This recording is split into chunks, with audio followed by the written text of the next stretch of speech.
Hello everyone. In part 3. In part 2 we discuss different chemical properties, chemical reactions of metals and non-metals. In chemical properties we see when metals and non-metals reacts with oxygen, reaction of metals and non-metals with water, with acids and with bases. Today in part 3 we are going to discuss first on corrosion, how it occurs. Second, rusting of iron. Third, displacement reaction, uses of metals and uses of non-metals. So let's start with the first, corrosion. Student, corrosion means what? So when any metal rather than iron is get attacked by air, water or any other substance around it, it's said to be corrode, and the phenomenon is known as corrosion. Now look at the pictures. Silver and copper, two metal, one statue is there, one copper object is there. So it get corroded. Why it get corroded? When silver come in contact with air, definitely air contains sulfide, and sulfide acts on silver metal, making and responsible for turning of silver into it black color. But in case of copper, so copper acquires green coating of copper carbonate when it come in contact with air or water.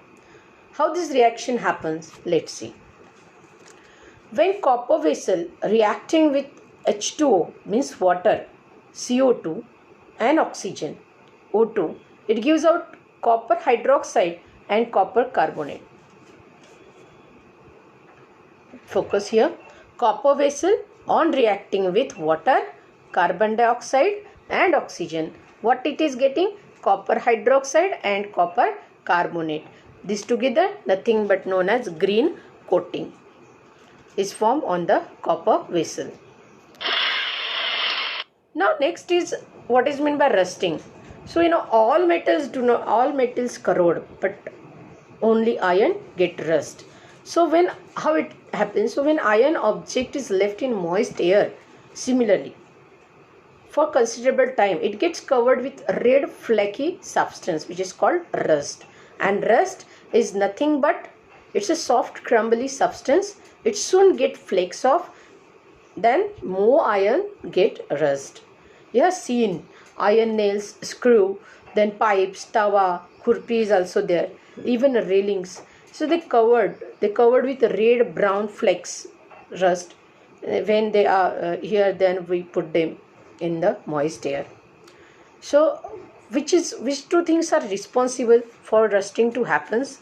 Before that, let's see word equation. When iron reacting with oxygen and water, when iron come in contact with oxygen and water, what we are getting? Iron oxide Fe2O3 and into H2O. H2O stands for water molecules. We don't know, there is no fixed number of water molecules present in nature. So this is how rust is.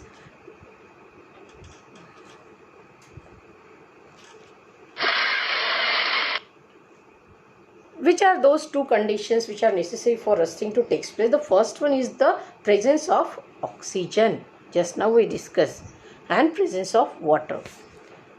These are two things are responsible for the metal or iron to get rust. Now how can we prevent rusting? So we can prevent rusting by coating it with plastic. Either we can coat it with the chromium plating. Even the galvanization is also there. Means zinc plating is done on iron metal, which help it to protect from the direct moisture and air. Even the alloying is also one of the method. Applying paint, we can prevent iron from getting rusted. Oiling and greasing, these are the things by which we can prevent iron from getting rusted. Next, we'll discuss further displacement reaction. Displacement means what? Moving from its place. That is nothing but displacement. Just look at this equation. Now we know about reactant and products. AB, let's take AB as one element and C as another element. So AB on reacting with C gives out A plus BC. Means here B is replacing from A to C, and new element is formed. Okay, new compound is formed here. Means what happens during this reaction? One compound breaks apart and one piece of it is transferred to the other reactant. Means both are broken and they are formed in this type of reaction. This is nothing but displacement reaction. Let's make it more easier.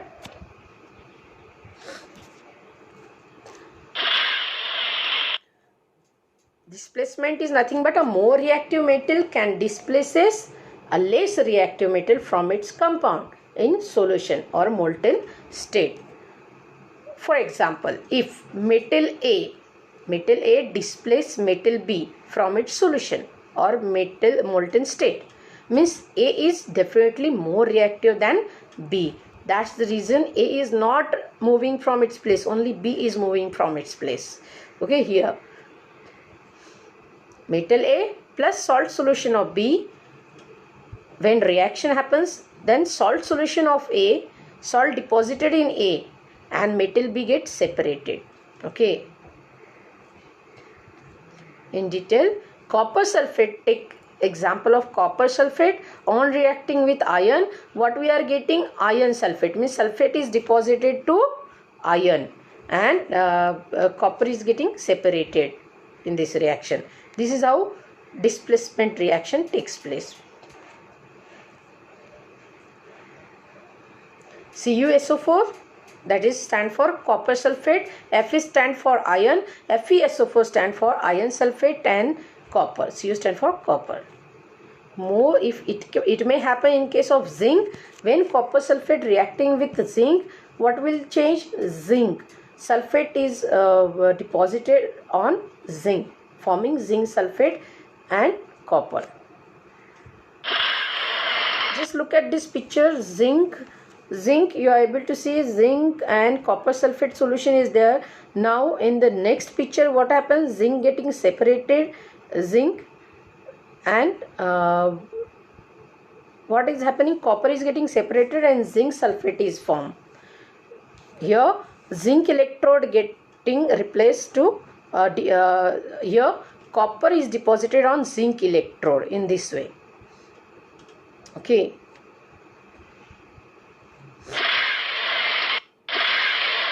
Now let's move towards the uses of metals. So there are number of uses of metals. Okay, let's see. First, if you take gold, silver, even platinum, they are used for jewelry because, as we know, because of the property of malleability and ductility, they can be beaten and they can be beaten and we can make a thin wire of it. That is the reason we can use them for jewelry, and they are not affected and get corroded. Next, iron, copper and aluminium, they are used for cooking utensils, for fitting, because they are good conductor of electricity and heat. Then copper and aluminium, again just now I told you they are used to conduct, as they are good conductor of electricity, they are used. Then mercury, at room temperature it is liquid. That is the reason they are used in thermometers as well. Iron, we find iron using in houses, building, for construction sites. Now we discuss for the non-metals, where we can use non-metals, as non-metals occur in 3 states: solid, liquid and gases. Of these, 10 near about occur in solid state, 1, that is bromine, occur in liquid state, and rest of the non-metals occur in gaseous state. So first we'll see chlorine. So chlorine is used as a disinfectant and for water purification. Phosphoric acid and superphosphate fertilizers are used from phosphorus. Then sulfur is used in making plastics, for dyes and drugs. Sulfuric, in the form of sulfuric acid, even as a detergent, in the making of detergent, explosive and fertilizers. Powdered graphite is used as a dry lubricant. Phosphorus is used in match industries. Matchsticks are made. Non-metals are used for the making of crackers. Nutrients like carbohydrate, fats, proteins, they contain carbon. So there is also non-metals are used. Oxygen, as we know, it is present in the atmosphere and is necessary for all for the process of respiration, without whom we can't survive. Next is iodine. So iodine is used as an antiseptic agent. When injury happens, we use iodine as an antiseptic agent. So this is all about the uses and uses of metals and non-metals. Now next task is nothing but you need to solve the worksheet. Once worksheet get finished, I will give you question answers. You need to solve it and write it in your notebook. Till then, take care. Soon we'll come with the next lesson. Take care.